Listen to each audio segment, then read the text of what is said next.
کلیدی اور صدارتی خطاب ہو جائے آپ کے سامنے۔ صوبائی جمعیت اہل حدیث اتر پردیش کے ناظم محترم فضیلت الشیخ شہاب الدین مدنی حفظہ اللہ ہمارے بیچ موجود ہیں۔ لکھنؤ سے خاص اس پروگرام کے لیے آپ تشریف لائے ہیں۔ محترم سے بصد احترام گزارش ہے کہ آپ ہمیں اپنے کلیدی اور صدارتی خطاب سے معذور فرمائیں۔ محترم سامعین سے گزارش ہے کہ آپ سکون و اطمینان رکھیں، کسی طرح کا انتشار نہ إن الحمد لله نحمده ونستعينه ونستغفره ونعوذ بالله من شرور أنفسنا ومن سيئات أعمالنا من يهده الله فلا مضل له ومن يضلل فلا هادي له وأشهد أن لا إله إلا الله وحده لا شريك له وأشهد أن محمدا عبده ورسوله يا أيها الذين آمنوا اتقوا الله حق تقاته ولا تموتن إلا وأنتم مسلمون يا أيها الناس اتقوا ربكم الذي خلقكم من نفس واحدة وخلق منها زوجها بث منهما رجالا كثيرا ونساء واتقوا الله الذي تساءلون به والأرحام إن الله كان عليكم رقيبا يا أيها الذين آمنوا اتقوا الله وقولوا قولا سديدا يسرع لكم أعمالكم ويغفر لكم ذنوبكم ومن يطع الله ورسوله فقد فاز فوزا عظيما أما بعد فإن خير الحديث كتاب الله وخير الهدي هدي محمد صلى الله عليه وسلم وشر الأمور محدثاتها وكل محدثة بدعة وكل بدعة ضلالة وكل ضلالة في النار أعوذ بالله السميع العليم من الشيطان الرجيم بسم الله الرحمن الرحيم ألف لام ميم ذلك الكتاب لا ريب فيه هدى للمتقين۔ اللہ رب العزت کی تعریف و توصیف اور امام الانبیاء سید الاولین والآخرین امام اعظم محمد رسول اللہ صلی اللہ علیہ وسلم پر بے شمار درود و سلام کے بعد اسٹیج پہ تشریف فرما انتہائی مؤقر اور معزز علماء کرام، اساتین علم و فن، محترم سامعین اور پردہ نشین ماؤں بہنوں بیٹیوں، آج کا یہ اجلاس ہم سب جانتے ہیں عظیم الشان اجلاس جس حوالے سے منعقد ہے، انتہائی معتبر حوالہ اور جس عظیم ہستی کے دیرینہ خواب کو شرمندے تعبیر کرنے کے لیے ان کے فرزندگان نے جو کوشش و کاوش کی ہے، ان کے ولولوں اور جذبوں کو دیکھتے ہوئے آج کا اجلاس اور ہی معتبر ہو رہا ہے۔ ہم نے خطبہ استقبالیہ سنا عزیز گرامی قدر جناب مولانا سعود اختر سلفی حفظہ اللہ سے۔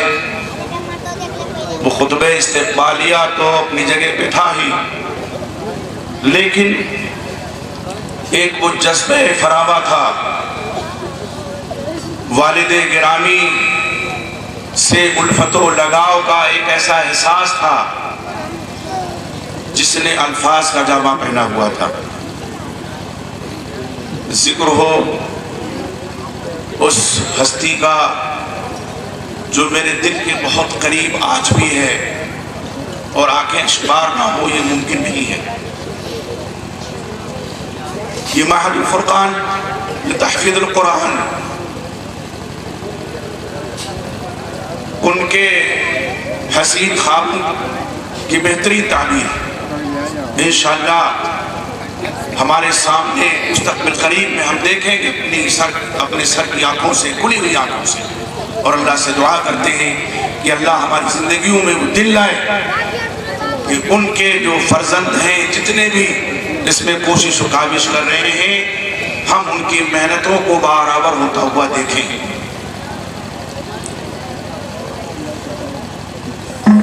آج اگر ہم یوں کہیں عظمت قرآن کا دن ہے، یوں تو ہر دن حضرت قرآن کا ہونا چاہیے، اس لیے کہ ہم مومن ہیں، مسلمان ہیں، ہماری پہچان اور علامت ہی قرآن سے وابستہ ہے، ہماری رفتیں سربلندیاں قرآن ہی سے وابستہ ہیں۔ اللہ کے نبی محمد رسول اللہ صلی اللہ علیہ وسلم کو فرمان ہمیشہ پیش نظر رکھنا چاہیے، اور کبھی ہم کسی بھی ادارے کو جو حفظ کے نام سے قائم کیا جائے بام عروج پر لے جانے کی قد و کاوش کر سکتے ہیں۔ آپ صلی اللہ علیہ وسلم کا وہ فرمان جس میں آپ نے فرمایا تھا ان اللہ یرفع بہذا الکتاب اقواما ویضع به آخرین، بے شک اللہ یقین اللہ تعالیٰ اس قرآن کتاب الہی کے ذریعے سے کچھ لوگوں کو بلندیاں عطا کرتا ہے، رفتیں عطا کرتا ہے، اور کچھ دوسرے لوگوں کو اسی کتاب الہی کی وجہ سے پست و ذلیل کر دیتا ہے۔ بلندیاں جس کے حصے میں آتی ہیں، رفتیں اس کا استقبال کرتی ہیں، وہ خوش نصیب جو قرآن سے وابستہ ہیں، قرآن کو پڑھتے ہیں، قرآن کو پڑھاتے ہیں، قرآن کا علم حاصل کرتے ہیں، اور قرآن کے نام پہ جو ادارے قائم کیے جاتے ہیں، دامے درمے سخنے قدمے ان کا تعاون کرتے ہیں، انہیں رفتیں ملتی ہیں۔ پست و ذلیل کون ہوتا ہے؟ جو قرآن کو پڑھتا نہیں، قرآن مجید میں غور و فکر کرتا نہیں، قرآن تعلیمات پر عمل کرتا نہیں۔ آج ہم اپنی بری آنکھوں سے دیکھ رہے ہیں، اور یہ شعر ایک ضرب المثل بن چکا ہے کہ وہ زمانے میں معزز تھے، بڑا پامال پرانا شعر ہے، وہ زمانے میں معزز تھے مسلمان ہو کر، اور ہم خوار ہوئے تارک قرآن ہو کر۔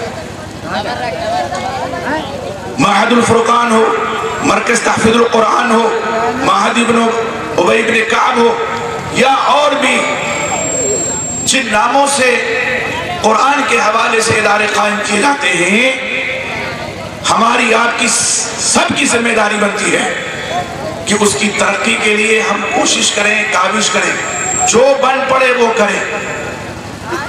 تب دیکھیں گے کہ کس طرح سے قرآن سے وابستہ ہو کر کے ہمارا نام اعمال نیکیوں سے بھر جاتا ہے، اور بھر جائے گا انشاءاللہ۔ جب کسی کی وفات ہو جاتی ہے، ایک رسم چل پڑی ہے قرآن خوانی کی، ہمارے ہاں تو نہیں ہے ایسا، لیکن وہ لوگ جو باقاعدہ طور پر اس کا اہتمام کرتے ہیں، قرآن کی عظمت کو نہیں پہچانتے۔ قرآن اس لیے نازل نہیں کیا گیا تھا کہ مردوں کو بخشوانے کے لیے اسے پڑھا جائے، معاف کیجیے گا، قرآن اس لیے نہیں اترا تھا کہ آپ دکان کی اوپننگ کر رہے ہیں تو حافظ صاحب کو، قاری صاحب کو، کسی طالب علم کو مدرسے کے بلا کر کے قرآن کی تلاوت کروائیں، اور پھر اللہ اللہ خیر صلی اللہ قرآن کو ایسے طاقے نسیاں پہ رکھتے ہیں کہ اس کے خلاف میں دھول جم جائے، اور پھر جب رمضان کا مہینہ آئے تو دھول جھاڑ کر کے پھر پڑھنا شروع کریں۔ ایک مہینہ قرآن کے نزول کا قطعاً یہ مقصد نہیں، یہ ہدی للمتقین ہے، یہ ہدی للناس ہے، متقیوں کے لیے اس میں ہدایت ہے، پوری انسانیت کے لیے اس میں ہدایت ہے۔ اور متقیوں کے لیے ہدایت کا مطلب یہ ہے کہ اللہ تعالیٰ ان کو توفیق بخشی، ایمان کی دولت عطا کی، اور مطلوب تک ان کو اللہ نے پہنچا دیا۔ تو یہ ہدی للمتقین بھی ہے، ہدی للناس بھی ہے۔ قرآن میں اللہ نے فرمایا شہر رمضان الذی انزل فیہ القرآن ہدی للناس بینات من الہدی والفرقان، رمضان کا مہینہ وہ مہینہ ہے جس میں قرآن نازل کیا گیا، جو لوگوں کے لیے ہدایت ہے، اس میں لوگوں کے لیے ہدایت ہے، پوری انسانیت کے لیے، تمام جن کے لیے، انس کے لیے اس میں ہدایت ہے۔ تو یہ ہدایت سب کے لیے ہے۔ اس ہدایت کا مفہوم کیا ہے کہ اللہ نے اس میں ان کے لیے ہدایت رکھی ہے، راستہ ایک دکھا دیا ہے۔ لیکن مومنوں پر اللہ کا احسان عظیم، کہ اللہ رب العزت نے ہمارے سینوں کو قرآن سے آباد کر دیا، ہماری جبینوں کو قرآن سے سجا دیا، ہماری مسجدوں کو قرآن سے سجا دیا، ہمارے معاہد، مکاتب اور مدارس کو قرآن سے آراستہ و براستہ کر دیا۔ یہ ہدی للمتقین ہے۔ ہم کیا چاہتے ہیں؟ کون سی ہدایت؟ وہی ہدایت جو اللہ نے متقیوں کو عطا کی ہے، وہ ہدایت ہمارے نقطۂ نظر پیش نظر ہونی چاہیے، تب جا کر کے ایسے ادارے بام ترقی پر پہنچیں گے۔ اور اگر ہم نے یہ سوچ لیا کہ جو مدرسے قرآن کے نام پہ کھولے جاتے ہیں صرف ان کے منتظمین کی ذمہ داری ہے وہ مدارس کے، جو اس کے لیے انتظام و انصرام کریں، یقین جانیے بہت بڑی بھول کر رہے ہیں ہم۔ کل جب قیامت کا منظر ہوگا اور اگر پوچھ لیا گیا تمہارے دیار میں، تمہاری بستی میں معہد الفرقان لتحفیظ القرآن کے نام سے ایک معہد قائم تھا، قرآن کی جہاں تعلیم ہوتی تھی، قرآن کو بچوں کے سینے میں اتارا جاتا تھا، تم نے اپنے گھر کے کتنے بچوں کو بھیجا؟ کیا جواب ہوگا؟ ضرورت ہے ہر گھر میں حافظ قرآن، یہ ضرورت ہے وقت کی، تب سربلندیاں ملیں گی۔ اور اسی طرح سے قرآن صرف سینوں میں بسا لینا نہیں ہے، بلکہ قرآن مجید میں غور و فکر بھی کرنا چاہیے، قرآن مجید کے معانی، اس کے مفاہیم کو سمجھنا بھی ہے، اور تبھی عمل آسان ہوگا قرآن مجید پر، اور تبھی قرآن مجید میں اللہ رب العزت نے جو فرمایا وَلَقَدْ يَسَّرْنَا الْقُرْآنَ لِلذِّكْرِ فَهَلْ مِن مُدَّكِرٍ، یقیناً ہم نے قرآن کو نصیحت کے لیے آسان بنایا ہے، کوئی ہے نصیحت حاصل کرنے والا؟ تب یہ قرآن مجید کی آیت اپنی تمام تر صداقتوں کے ساتھ ہمارے سامنے آسان ہے قرآن، لوگوں نے مشکل بنا دیا ہے اسے۔ اللہ فرماتے ہیں قرآن آسان ہے، اور قرآن کا حامل کہتا ہے قرآن بہت مشکل ہے۔ ایک صاحب نے کتاب لکھی اور اس میں لکھ دیا کہ جب تک 16 علوم حاصل نہ کر لیں قرآن نہیں سمجھ پائیں گے۔ اب اول والا میں آدمی کے دل میں ایک دہشت بیٹھ جائے گی، قرآن کے تعلق سے اتنی مشکل کتاب ہے، کیسے اس کو پڑھیں گے، کیسے اس کو پڑھائیں گے، کیسے اس کو سمجھیں گے، کیسے اس کو سمجھائیں گے۔ انسان کی فطرت ہے اگر کوئی آسان چیز ہو اور اس کو مشکل بنا کر کے پیش کیا جائے تو آدمی سمجھتا ہے واقعی یہ بہت مشکل ہے، یہ انسان کی فطرت ہے۔ ہم لوگ مکتب میں جب پڑھتے تھے تو ایک کہانی زبان سے خاص عام تھی، یہ منشی جی تھے مکتب میں، بچوں کو بہت مارتے تھے بے تحاشا، بعض لوگ اپنی ساری توانائی بچوں کو پیٹنے میں صرف کرتے ہیں۔ ٹھیک ہے بچوں کی تنبیہ ہونی چاہیے، ان کی شرارت پر بھی تنبیہ ہو سکتی ہے، لیکن ہلکی بات ہو، ڈانٹ ہو، ڈپٹ ہو، پیار ہو اس میں بھی، لیکن قسائی پر نہ ہو۔ تو اسی صفت کو حامل تھے۔ ایک دن بچوں نے پروگرام بنایا کہ منشی جی جب آئیں گے تو باری باری سب کہیں گے کہ لگتا ہے آپ کی کچھ طبیعت خراب ہے۔ جب 2 4 10 لوگ کہیں گے تو ان کو یقین ہو جائے گا، ہو سکتا ہے چھٹی مل جائے آج، اور یہی ہوا کہ پھر آئے وہ ایک بچے نے کہا لگتا ہے منشی جی کی طبیعت آپ کی ناساز ہے۔ یہ فطرت ہے۔ بعض لوگ حالانکہ دوست ہوتے ہیں لیکن اگر دیکھتے ہیں کہ بہت دبلے ہو رہے ہیں آپ تو آدمی اپنے آپ کو دبلائی میں محسوس کرنا شروع کر دیتا ہے۔ نہیں، کہنا چاہیے کہ ماشاءاللہ چہرہ کھلا ہوا ہے آپ کا، اللہ آپ کو اور توانائی نہیں کرے۔ اب 2 4 10 بچوں نے جب کہا تو انہوں نے کہا بچوں واقعی میری طبیعت کچھ خراب لگ رہی ہے، چلو آج چھٹی یہ چاہیے تھے۔ اب آپ نے کہہ دیا قرآن مشکل ہے، کون جائے گا قرآن پڑھنے؟ کون قرآن پڑھے گا؟ کون قرآن سیکھے گا؟ کون اس خیر کے قریب جائے گا جس کے بارے میں آپ صلی اللہ علیہ وسلم نے فرمایا، صحیح بخاری کی حدیث، خیرکم من تعلم القرآن وعلمہ، تم میں سب سے بہتر وہ ہے جو قرآن کو سیکھے اور قرآن کو سکھائے۔ جس 16 علوم صحابہ کرام کو دیکھیے اور بہت دور رہ جائیے، یہ مثال تازہ لے لیجیے، ایک پادری قرآن پڑھ کے مسلمان ہوتے ہیں اور وہ اعلان کرتا ہے کہ دل سے تو میں 20 سال پہلے آ گیا تھا لیکن اب مجبور ہوں اعلان کرنے پر قرآن پڑھتا ہوں۔ شرح سر ہوا قرآن پڑھ کر کے. قرآن اس کو عربی نہیں آتی، لیکن آسانی کا مطلب یہی ہے کہ آج جتنی زندہ زبانیں اس کائنات اس دھرتی پہ موجود ہیں، تقریباً تمام زبانوں میں قرآن مجید کے معنی کا ترجمہ اس کی تفسیر موجود ہے. اس کے متعلق کا ترجمہ اور تفسیر ہے. انگلش ہو، ہندی ہو، اردو ہو، ملیالم ہو، تیلگو ہو، نیپالی ہو، جی نیپالی زبان بھی قرآن کے معنی کا ترجمہ اور تفسیر آ چکی ہے. کوئی بھی زبان ہو کہاں مشکل ہے. ٹھیک ہے عربی آپ نہیں سمجھ پاتے، اردو سمجھ لیتے ہیں، ہندی سمجھ لیتے ہیں، انگلش آتی ہے، نیپالی آتی ہے، تیلگو آتی ہے، ملیالم آتی ہے، اس زبان میں تو ہے قرآن مجید کے معنی کا ترجمہ اور تفسیر. سمجھیے نا اور یقین جانیے کہ جب ایسے لوگ اسلام کا اعلان کرتے ہیں تو ایسے مسلمانوں پر افسوس کرنے کو جو چاہتا ہے جنہوں نے لکھ دیا اپنی کتاب میں کہ 16 علوم اور ایک نے لکھا ہوا 18 علوم. اس کی تشریح نہیں کی کہ یہ 16 علوم کون کون سے ہیں. یہ بتا دیں تعجب ہے نا، وہ ڈرایا جا رہا ہے، خوف دلایا جا رہا ہے. یہ بڑی مشکل کتاب ہے.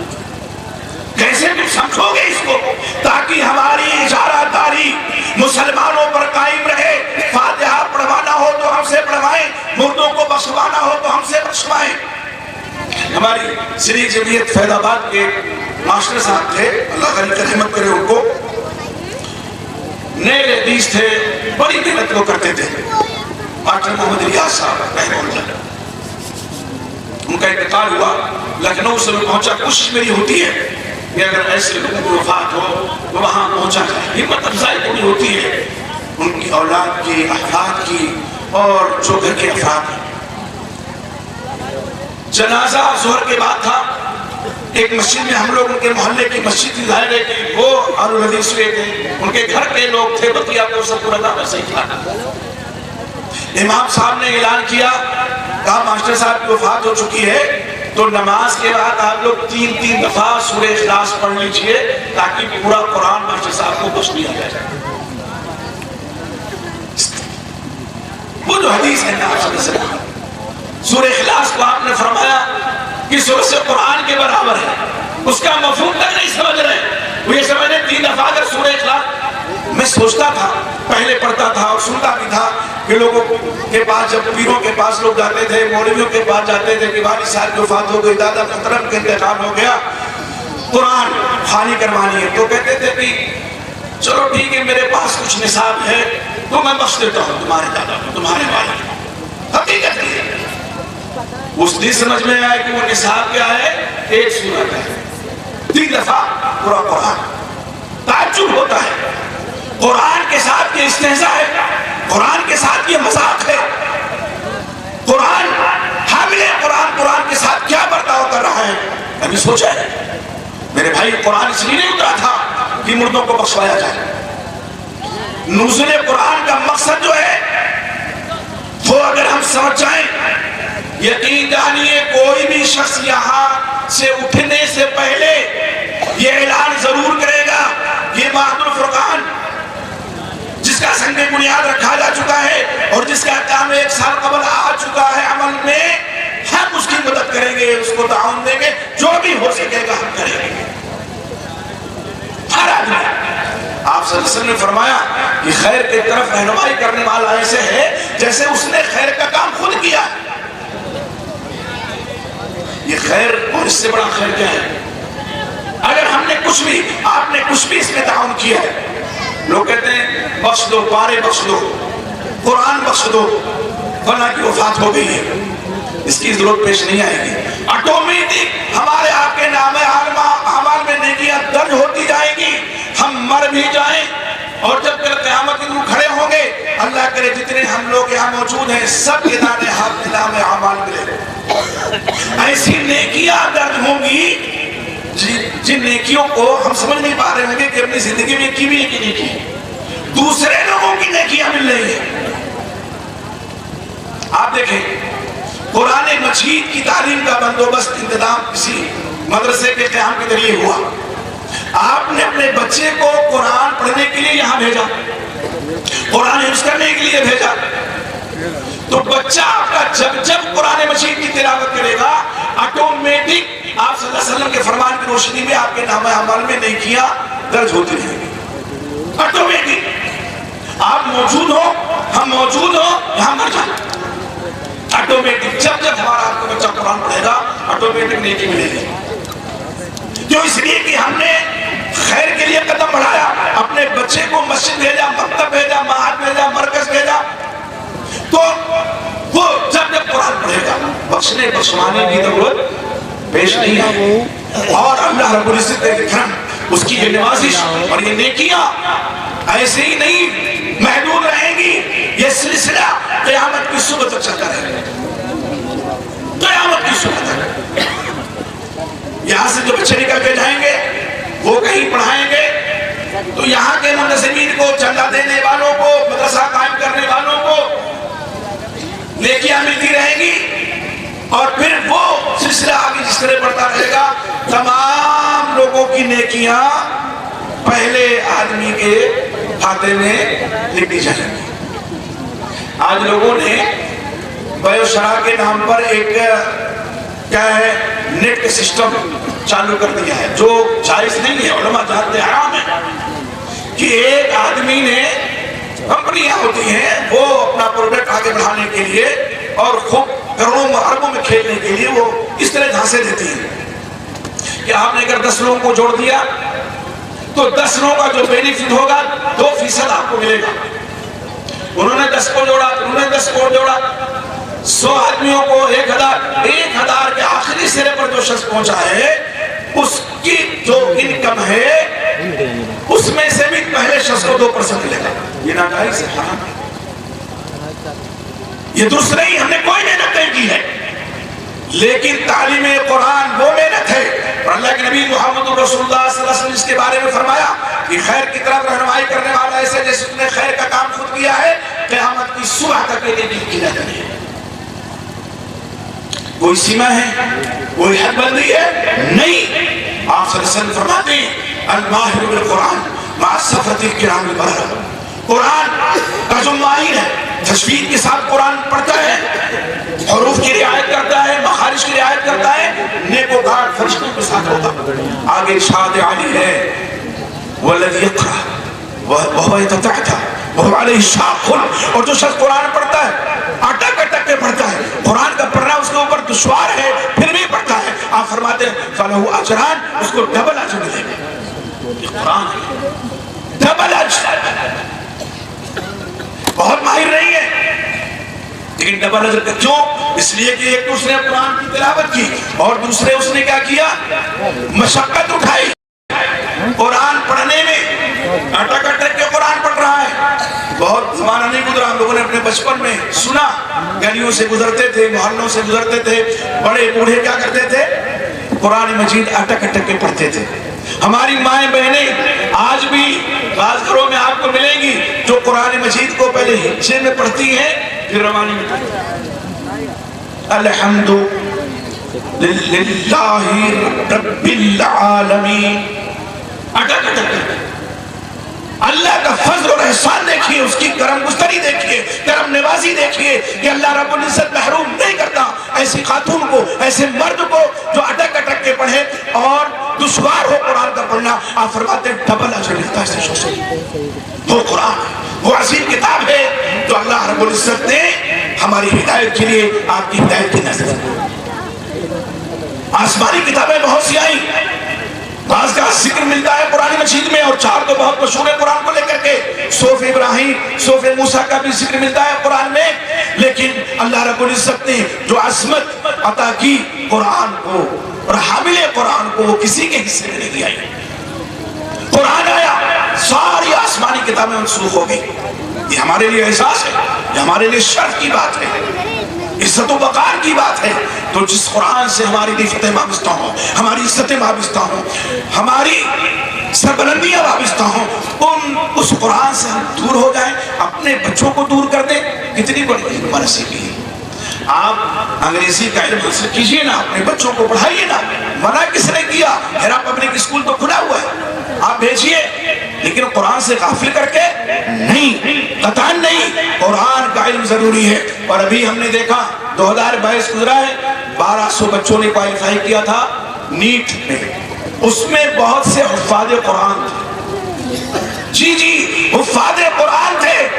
تو ایسا نہیں ہے کہ ہماری صرف آخرت حفظ قرآن سے سنورتی ہے، نہیں، ہماری دنیا بھی سنور رہی ہے۔ ہر طرح کی برکت قرآن مجید میں اللہ رب العزت نے ڈال رکھی ہے۔ تو قرآن کو پڑھنا، پڑھانا، قرآن مجید کے تعلق سے قائم کرنا، مدارس قائم کرنا، ان میں مدد کرنا، تعاون کرنا، ہم سب کی مشترکہ ذمہ داری ہے۔ مخالفتیں ہوں گی، یہ اجلاس عظیم الشان اجلاس جس سے اللہ نے ہمیں توفیق دی، میں مخاطب ہوں ہمارے عزیز القدر شیخ سعود اختر سلفی حفظ اللہ، بڑے گھبرائے ہوئے تھے۔ میں نے ان سے عرض کیا، شاید وہ شعر نہیں سکے ہوں گے، لیکن میں نے اللہ اقبال کے شعر پڑھا، اور کئی لوگ تھے کہ تم دیے بادے مخالف سے نہ گھبرا اوقات، یہ تو چلتی ہے تجھے اونچا اڑانے کے لیے۔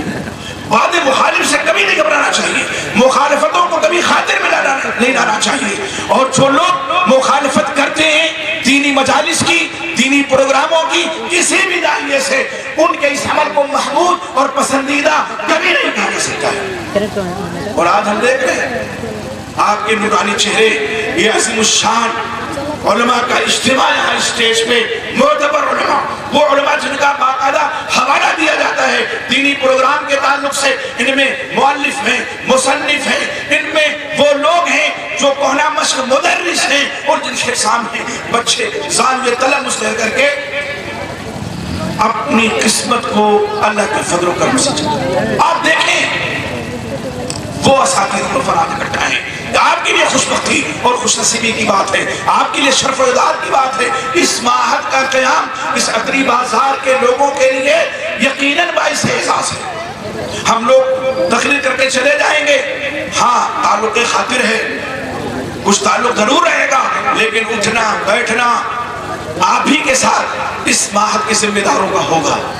کبھی ضرورت وقتی پیش آئی، آپ ہی ضرورت پوری کریں گے اللہ کے فضل و کرم کی بات۔ اس لیے میرے بھائی یہ التجا ہے اللہ سے کہ اللہ ترقی دے، اور یہ آپ سے گزارش ہے کہ آپ اس معہد کی ترقی میں اپنا حصہ ڈالیں، تمام چیزوں کو بھلا دیں۔ قرآن سے وابستہ اگر آپ ہو رہے ہیں تو پھر یہ نہ دیکھیں کہ قرآن سے وابستہ ہمیں کون کر رہا ہے، یہ دیکھیں کہ فلاں کی وجہ سے ہم قرآن سے جڑ رہے ہیں، کسی نہ کسی طرح سے اور کسی نہ کسی حوالے سے۔ آپ یہ جب کریں گے اللہ رب العزت کی رحمتیں ہم پر نازل ہوں گی، اللہ رب العزت غنی کی رحمت کرے۔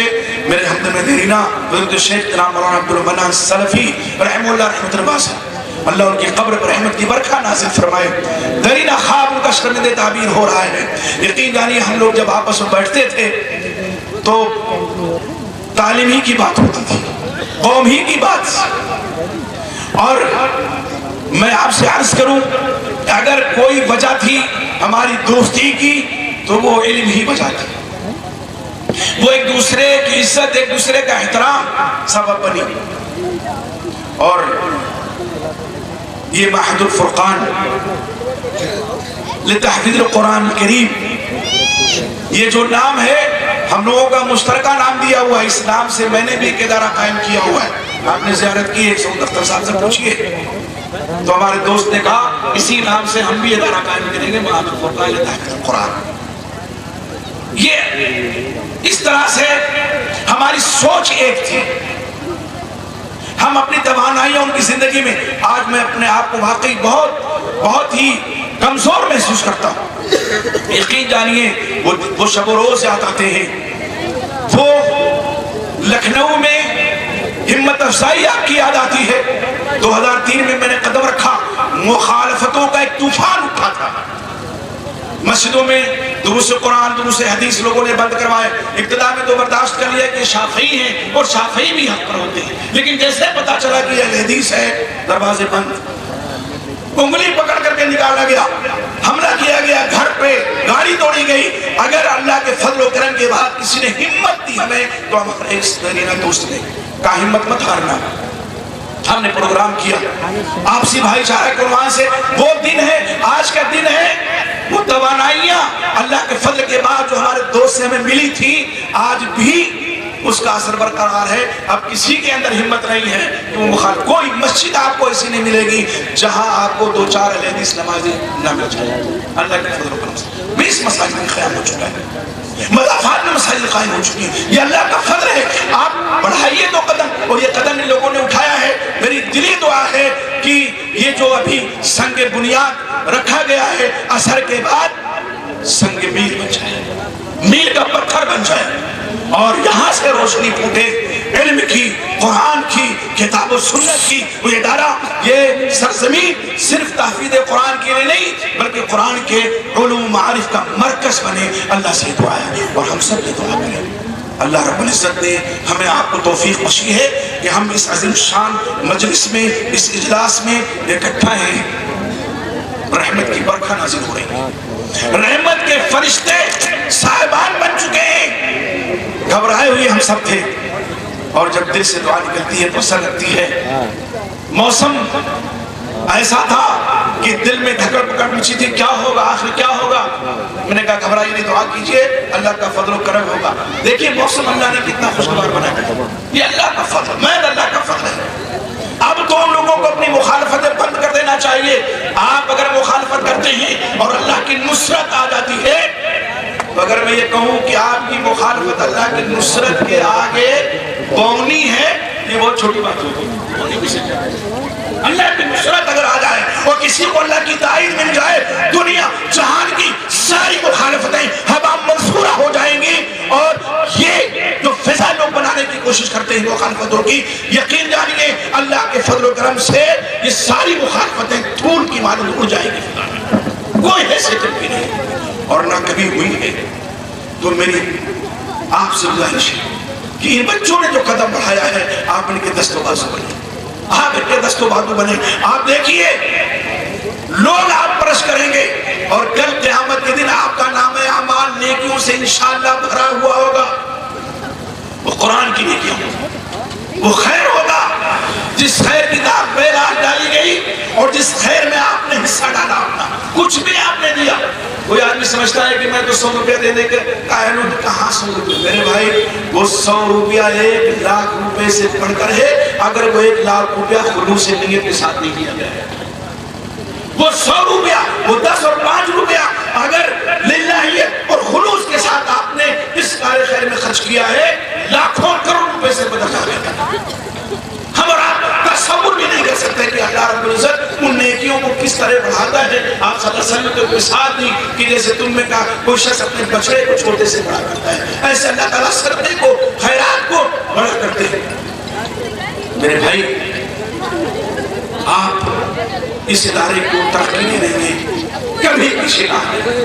آج میری صرف اتنی گزارش ہے آپ سے, اور لمبی چوڑی تقریر کرنا بھی نہیں ہے. مسلسل کئی راتوں سے ہم لوگ جاگتے ہیں, اور لمبا سفر بھی کرنا ہے, اور وقت کا تقاضا بھی ہے کہ اپنی بات ختم کرو. کہنے کو بہت چیزیں ہیں, لیکن بس خیر الکلام ما قل ودل. اللہ سے دعا کیجیے کہ اللہ رب العزت ہماری آپ کی حاضری ہم قبول فرمائے. قرآن کے حوالے سے ہم جو یہاں اکٹھا ہیں, اللہ رب العزت اس حوالے کو اور بھی معتبر بنائے, اور اللہ رب العزت ہمارے نام اعمال میں نیکیوں کا اضافہ فرما دے. اللہ ہم تیرے عاجز الوعدہ بندے ہیں, اللہ تیرے دربار میں ہم دعا گو ہیں, منتجی ہیں. اللہ اس ادارے کو تو دن دنی رات چوگنی ترقی عطا فرما, بام عروج پر پہنچا دے. اللہ اس بستی کے لوگوں کو توفیق عطا فرما کہ اس ادارے کی ترقی میں وہ اپنا حصہ ڈالیں, وہ پیچھے نہ ہٹیں. تمام مخالفتوں کو, تمام منفی خیالات کو اللہ ان کے دل و دماغ سے نکال دے. اللہ وہ جو لوگ حاضر نہیں ہو چکے ہو سکے ہیں اور کسی طرح سے مجبوری ہے ان کی, اللہ ان کی حاضری تو درج فرما لے. اگر ان کے دل میں خلوص ہے, للہیت ہے, اس ادارے کے حوالے سے ادنا بھی ان کا بہتر خیال ہے, تو اللہ رب العزت ان کو بھی ثواب میں شریک فرما لے. اللہ رب العزت ہماری آپ کی حاضری آپ قبول فرمائے. اللہ جس طرح تو نے ہمیں اکٹھا کیا ہے, اللہ توفیق عطا فرما کہ ہم جنت میں بھی تیرے عطا پا کر کے اکٹھا رہے. اللہ یہ پودا جو لگا ہے تناور درخت بنے, صبربار ہو, اور ہمارے حمد دیرہ رحمہ اللہ رحمت اللہ سے اللہ خواب خوب تر انداز میں شکل دے تعمیر ہو. آمین. تقبل العالمین. السلام علیکم ورحمۃ اللہ وبرکاتہ.